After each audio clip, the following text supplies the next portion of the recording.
Merci d'être avec nous sur Gabon 24 pour cette interview qui reçoit Madame Marie-Louise Mouangué. Elle est la coordinatrice continentale de Aoulen. Elle viendra sur le plateau de Gabon 24 et est d'ailleurs avec nous pour parler d'un partage d'expérience sur la contribution des femmes leaders dans les processus politiques de paix. Avant que d'entrer, je vous souhaite la bienvenue sur Gabon 24. Merci beaucoup. Merci d'être avec nous et nous sommes très heureux de vous avoir pour comprendre définitivement quel est le rôle d'Aoulen. Merci beaucoup. Aoulen, comme on l'appelle, c'est African Women Leaders Network, est un réseau de femmes leaders africains implanté actuellement dans 35 pays d'Afrique. Et la RDC, mon pays, a été le tout premier chapitre, on appelle ça chapitre nationaux, à être mis en place. Et le tout dernier, ça a été il y a 10 jours, la Gambie, qui nous a rejoints. C'est un mouvement de lobbying, de plaidoyer, qui est composé de femmes leaders, et parmi lesquelles il y a des anciennes chefs d'État et des femmes d'État actuelles, notamment Madame, Son Excellence Saleh Wok Zedewe, qui est la présidente de l'Éthiopie. Il y a aussi Madame, Son Excellence Samia Suluhu, la présidente de la République de la Tanzanie. Et il y a aussi des présidentes honoraires, dont Madame Catherine Samba Panza, ancienne présidente de transition Centrafrique.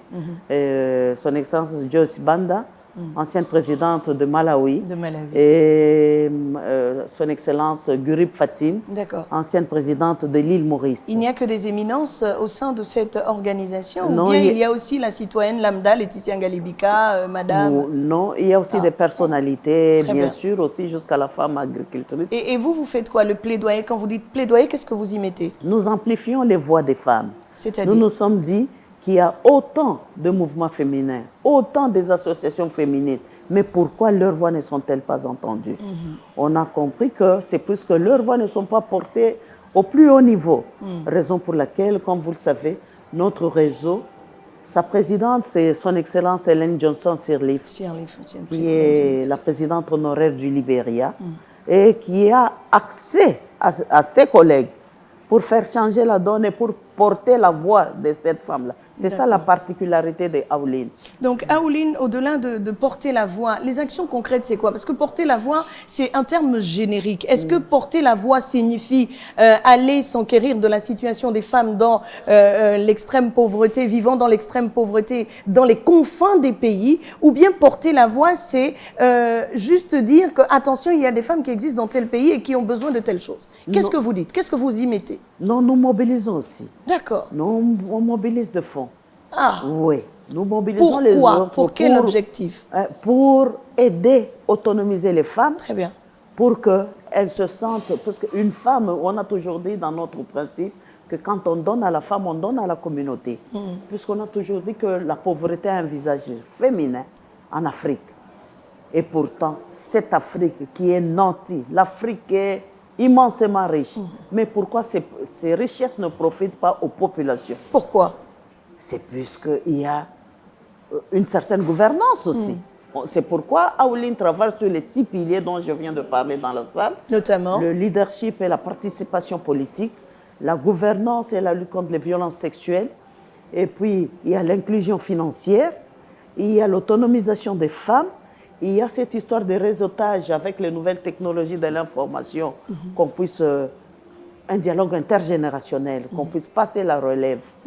Et très bien. Il y a aussi l'environnement et l'agriculture. Alors, vous avez des pays dans le centre de l'Afrique, pour ne parler que de la situation du centre de l'Afrique, qui sont en guerre. La RDC, votre pays, le Nord Kivu est complètement sous la menace de groupes armés non identifiés ou parfois identifiés. C'est selon, mais le gouvernement congolais travaille à y mettre un terme. Nous n'en sommes peut-être pas encore là. L'espoir fait vivre, dit-on. Mais aujourd'hui, comment vous accompagnez les femmes de cette région, par exemple, qui sont accablées par ce conflit depuis des années et qui ne parviennent pas à s'épanouir ni à s'autonomiser? Justement, il y a dans le volet participation politique, paix et sécurité. Nous travaillons sur la paix. Comme vous le savez, les femmes qui sont dans les fins fonds ne vivent que de l'agriculture. Mais si elles ne savent pas aller au champ, elles ne savent pas. Nous prenons d'abord le facteur, le volet paix. qui est avant tout notre cheval de bataille pour le moment, parce que quand il n'y a pas de paix, il n'y a pas de développement. Et c'est raison pour laquelle nous nous battons pour que les femmes soient représentées. Il n'est pas normal que ce sont les hommes qui prennent les armes et quand il faut résoudre le conflit, ce sont les mêmes hommes qui se mettent autour de la table. Et qu'est-ce que vous souhaitez?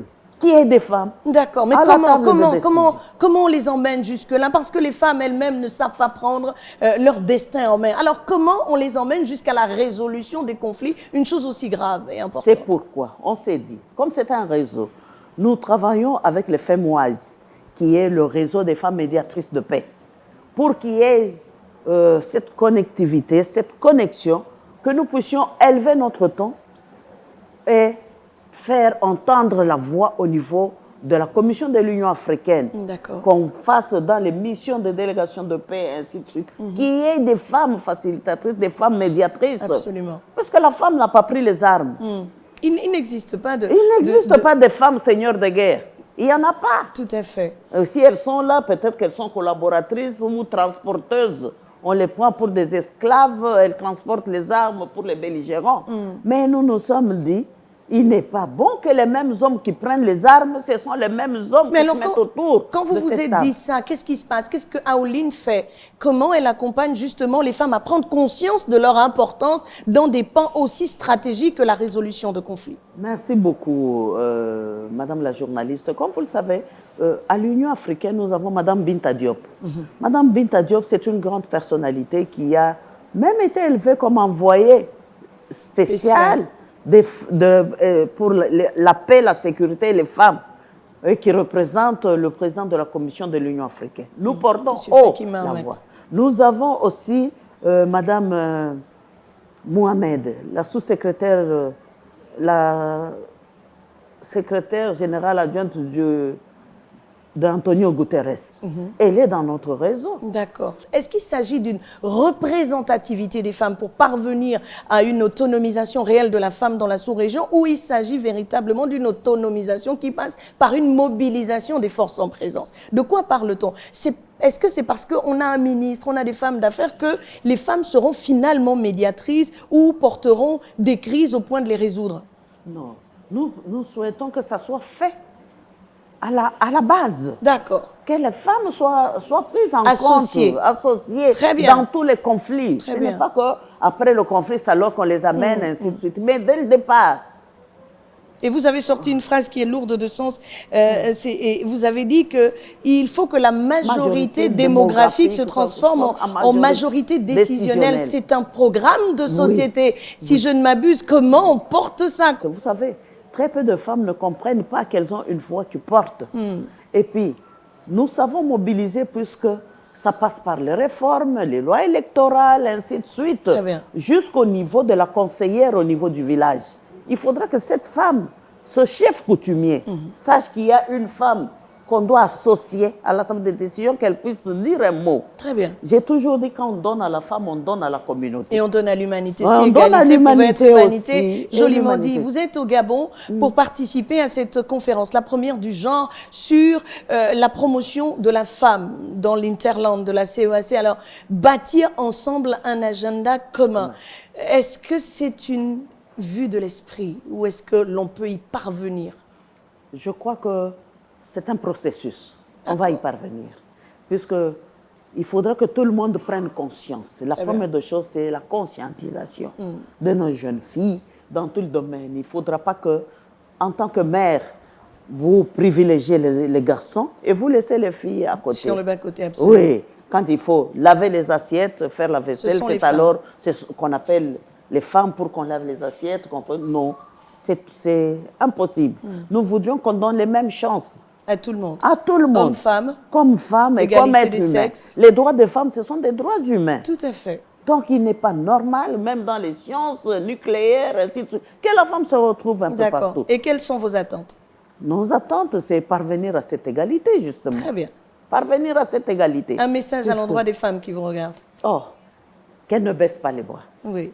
Et qu'elles soient solidaires. Puisque nous avions dit, pour transformer cette Afrique, il faut qu'on puisse mener un leadership empathique, un leadership qui est différent de celui que les hommes ont manifesté jusque-là. Très bien. Puisque les hommes, ils pensent avec la tête, la femme pense avec le cœur. C'est bien dit. Quand Et c'est on se joliment dit. Oui, il faudra que les femmes, ce qu'elles ont, qu'elles puissent le donner aux générations futures, qu'elles soient solidaires pour que chaque fille qui grandit puisse avoir un modèle. Tout à On fait. peut avoir autant d'Angélique Ngoma, autant Marie-Louise d'Antonella Mwangué. Ndembe, Voilà. autant de Marie-Louise Mwangué. Voilà. Je crois que c'est ce qui fera La la différence. différence, Très bien. la détermination et la passion pour ce qu'on fait. Marie-Louise Mwangué, coordonnatrice continentale de Aoline, elle nous a partagé l'expérience de la contribution des femmes, leaders dans les processus politiques de paix, perspective